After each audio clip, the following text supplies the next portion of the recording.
아끼고 절약하는 것도 좋은 방법이지만 안전한 캐시카우가 계속 나오는 법인은 세금을 적게 내는 스토리가 되는 거죠.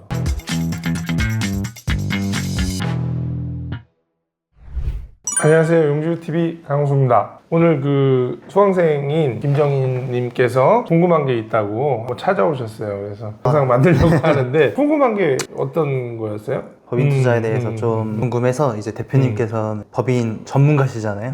법인을 설립하고 이제 개인이 이제 돈을 가지고 있는 상태에서 법인에서 건물을 사고 싶으면 법인한테 이제 돈을 주잖아요. 그럼 그 법인이 자본금을 생긴 상태로 이제 건물을 사도 되는지 뭐 그것도 궁금하고. 일단은 그게 먼저 궁금한 거잖아. 네네. 개인이 돈이 있는데 법인을 설립해서 만든 돈은 자본금이지. 그쵸. 자본금은 1억이 됐든 2억이 됐든 그냥 순수 그대로 자본금이야. 그러니까 그거를 빼나올 수는 없는 거죠. 한번 들어가면 끝인 거야. 예를 들어서 내가 10억짜리 건물을 산다. 네. 그럼 대출하고 실제 들어가야 될 돈, 취등록세, 취득세, 공인중개사 수수료 뭐 다 해가지고 들어가는 경비가 따져봤더니 한 6억이 들어가. 근데 법인 설립할 당시에 자본금은 2억이니까 네. 2억은 통장에 있을 거란 말이야. 네네네. 거기에서 법무사 비용 줬을 거고 세무사한테 뭐 줬을 거고 나머지 부족한 돈을 내가 꿔주는 거죠. 개인이 법인에게. 개인이 대표이사가 됐든 네네. 누가 됐든 이런 사람이 꿔주는 거지. 그거를 가수금이라고 하는 거예요. 그러면 꿔준 걸로 자본금 가지고 있는 2억과 합쳐서 건물을 사는 거는 무방하고, 이제 나중에 이 건물에서 월세를 계속 받을 거 아니에요. 그럼 이게 시간이 지나면 법인이 많아지고 하다 보면 월세 수익이 많아서 아까 빌렸던 만큼 돈이 모였으면 빌렸던 대표이사에게 갚을 때는 문제가 없는 건가요? 결국은 내가 법인한테 꿔줬어. 그러면 법인 입장에서는 그게 무슨 돈으로 적혀 있는 거야? 빌린 돈. 그렇지. 그럼 부채야, 부채. 그러니까 건물을 살 때 10억인데 실제 6억을 들이고 사고 나머지 4억은 빌린 돈이잖아. 네. 그러면은 이제 그 돈을 예를 들어서 빌린 4억 원이 있다고 하면 아까 2억 원은 기본 자본금이고 4억이 부족해서 대표이사에게 빌렸을 때 우리가 돈을 열심히 벌어서 갚는 거 얘기했자. 이체를 하면 돼. 누구한테 갚겠습니다 이런 게 아니고 그냥 가져가면 돼. 그러면 세무사 사무실에서 전화가 와요. 왜냐하면 세무사 사무실은 내 개인 통장은 안 뒤다보지만 법인 통장은 어떤 출금이든 다 기장하게 돼 있어요. 그러니까 그 기장 내용을 보면서 법인에 있는 통장에 1,000만 원을 몇 월 며칠 날 대표님 계좌로 옮겼던데요. 네. 이거 뭐예요?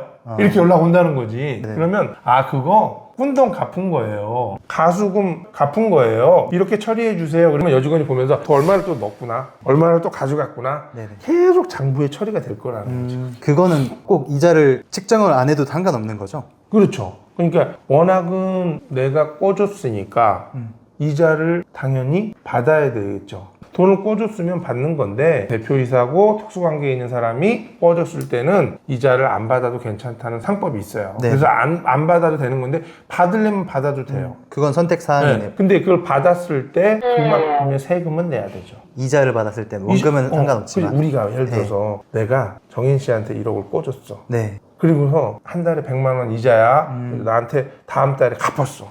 그러면 1억 갚고 100만 원 더 줬잖아요. 네. 그럼 그거 신고하나요? 아니요. 안 하잖아요. 그냥 100만 원 이자니까 받았어. 받으면 끝나는 거야. 근데 이거는 법인이잖아요. 법인 장부에 이자로 지급된 돈이 찍혔어. 그러면 그거는 이자 소득세를 내야 된다라고 얘기할 거라는 거야. 이자 소득세가 연 2천만 원이 넘어지면 내 근로소득에다 합산해갖고 세율이 높아져. 이게 내가 월급을 많이 받는 사람이다. 그런 사람이면 이자를 많이 받으면 또 그것도 합산돼서 세금을 내게 돼 있죠.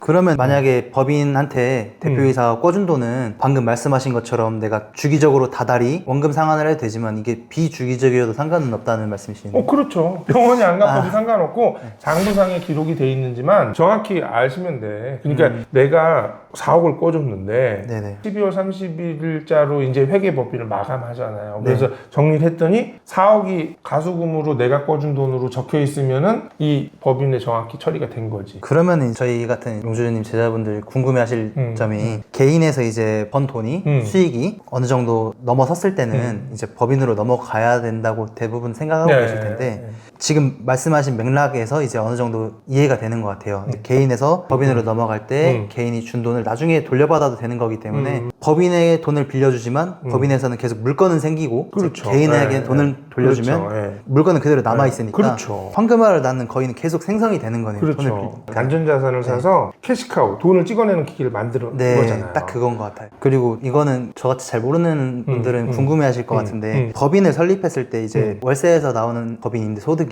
예를 들어 1,000만 원이다 했을 때 대표이사라든지 책정해야 될 수 있는 급여 이런 것들은 임의적으로 정하는 건가요? 비율이 따로 있는 건가요? 없어요. 아, 그럼 맘대로 그러니까 그 소득은 내가 정하는 거예요. 내 월급을 얼마 가져갈 건지. 근데 월급 올리면 좋은 게 아니잖아. 월급 올리면 종합소득세 많이 내지, 의료보험, 국민연금 계속 늘어나지. 내가 가져가는 것도 내 상황에 맞춰서 가져가는 게 좋은 거죠. 뭐 하나 더 궁금한 게 이제 여쭤보자면 이제 법인이 건물을 너무 사고 싶은데 돈이 없으니까 개인에서 법인에게 대표이사가 5억을 빌려줬어요. 그러면은 법인에서 열심히 캐시카우를 만들어서 5억을 월세를 받아서 대표이사에게 다시 도로 갚았어요. 그러면은 부채는 5억이 줄어드는 거지만 어찌됐건 이 5억은 월세에서 벌어서 만들어진 5억인 거잖아요. 그러면 이 돈은 그대로 잡혀 있을 텐데 이거는 뭐 어떻게 부르는 건가요? 그러니까 이런 거죠. 우리가 법인세를 낸다 그러잖아요. 법인은 임대법인도 지출은 할 거 아니야. 은행 이자도 나갈 거고 대표이사한테 이자를 줬으면 이자가 나갈 거고 다 나가고 남은 돈이 순이익이야. 그만큼 벌은 거야. 그럼 그게 만약에 1억이다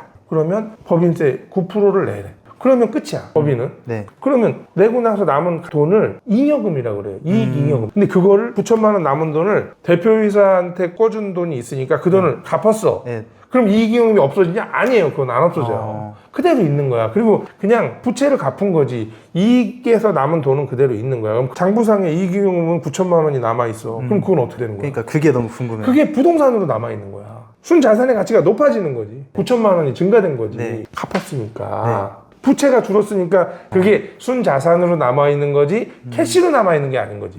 부동산 자산으로 부동산 자산으로 남아있는 거야. 그게 다 없어지면 순자산의 가치가 더 높아지는 거잖아. 그쵸. 그렇게 남아있는 거야. 근데 그 이익잉여금에는 9천만 원이 적혀 있으니 나중에 이 부동산을 매각하더라도 이익잉여금만큼은 놀아 가져야 되는 판인 거죠. 근데 그거를 주주당 배당으로 가지고 나가야 되는 거죠. 네, 이해를 했습니다. 연 2천만 원까지는 15.4% 합산되지 않는 소득으로 잡히거든요. 그러니까 그거를 주주들이 놀아서 가지고 나가도 되고 근데 계속 그거를 남는 족족 가지고 나가면 다음 건물은 무슨 돈으로 살 거야? 그거를 법인이 커질 때까지 계속 이익잉여금을 보존하면서 다음 건물을 또 산단 말이에요. 그 돈으로. 그러니까 그냥 법인에 둬서 계속 키워나가는 형태로 하다가 이제 어느 정도의 이제 캐시카우가 완성이 됐어요. 그 상태에서는 이제 이익잉여금도 많이 쌓였을 거거든요.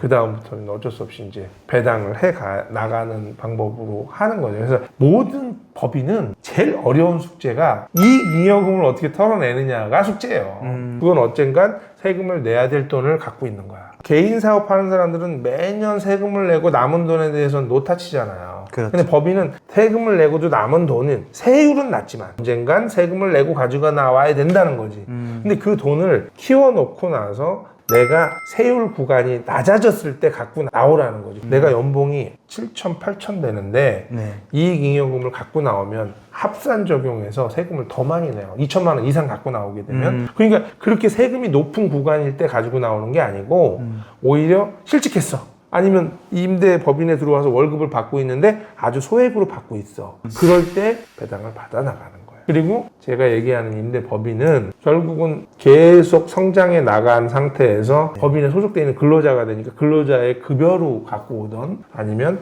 거기서 일을 하게 되면 밥도 먹을 수 있는 거고 여러 가지 형태로 지출하는 거죠. 그래서 결국은 버는 것도 중요하지만 지출한 게 중요하잖아요. 버는 거에서 지출을 뺀 나머지가 순이익, 이게 이익잉여금으로 쌓이는 거니까 내가 많이 쓰면 쓸수록 남는 거는 줄겠죠. 그러니까 아끼고 절약하는 것도 좋은 방법이지만 안전한 캐시카우가 계속 나오는 법인은 많이 쓰면 쓸수록 세금을 적게 내는 스토리가 되는 거죠. 근데 그게 불법적으로 소비하면 안 돼요. 내가 실제 그 법인을 운영할 때 필요한 경비로 소비해야 되는 거죠. 근데 그 부분은 행복한 고민이에요. 그렇죠. 그러니까 지금은 벌어서 법인을 키우고 캐시카우를 만드는 데 치중을 하고 그리고 나서 그 다음에 이 쌓여진 돈을 어떻게 써야 되는지 그때 가서 고민하잖아. 그때 가서 해도 늦지 않아. 방법이 없는 것도 아니고 저 유명한 세무사도 만나고 회계법인도 만나서 상담하면서 좋은 아이디어로 또 절세하는 방법을 찾으면 되는 거고, 일단은 법인 안에서 내 자산을 키워나가는 게 핵심적인 포인트인 거죠.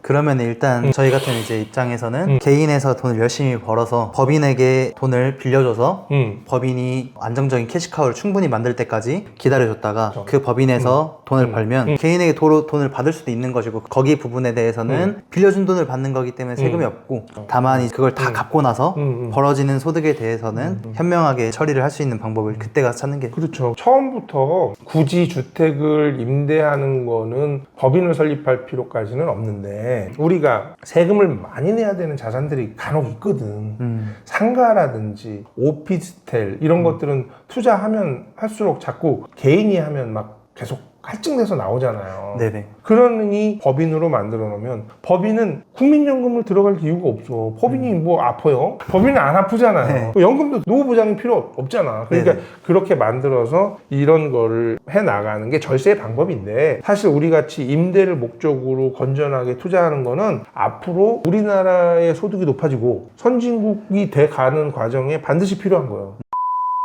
자, 어쨌든 지금 이 건물을 여러 채 이제 보유하고 계시고, 정인 씨가 이제 계속 법인을 키워나가는 과정에서 법인을 생각해야 돼요. 네네. 법인으로 갈 건지 개인으로 갈 건지 해야 되고, 왜냐하면 이제 여러 채가 되면 양도소득세도 그렇고 종부세도 그렇고 계속 문제가 될 소지가 있거든. 우리 정인 씨가 지금 한두 채 있는 거로 끝날 뿐이 아니시잖아. 그러니까 계속 늘어나는 거에서는 당연히 법인이 필요하니까 충분히 검토해 보시고, 법인을 만드는 시기는 다음 물건을 사야 될 때 필요한 거지 미리 만들어 놓을 필요까지는 없어요. 네. 계약하고 나서 법인 설립해도 상관없다. 네네. 그렇게 하시면 될 것 같습니다. 아, 너무 시원시원하게 해결이 된 것 같아서 좋습니다. 이상으로 우리 수강생분이 법인을 설립하려고 하시는데 궁금한 게 있다 그래서 몇 가지 좀 영상으로 남겨봤습니다. 여러분도 보시고 도움이 되셨다면 좋아요, 구독하기 눌러주시기 바랍니다. 이상으로 마치겠습니다. 감사합니다. 감사합니다.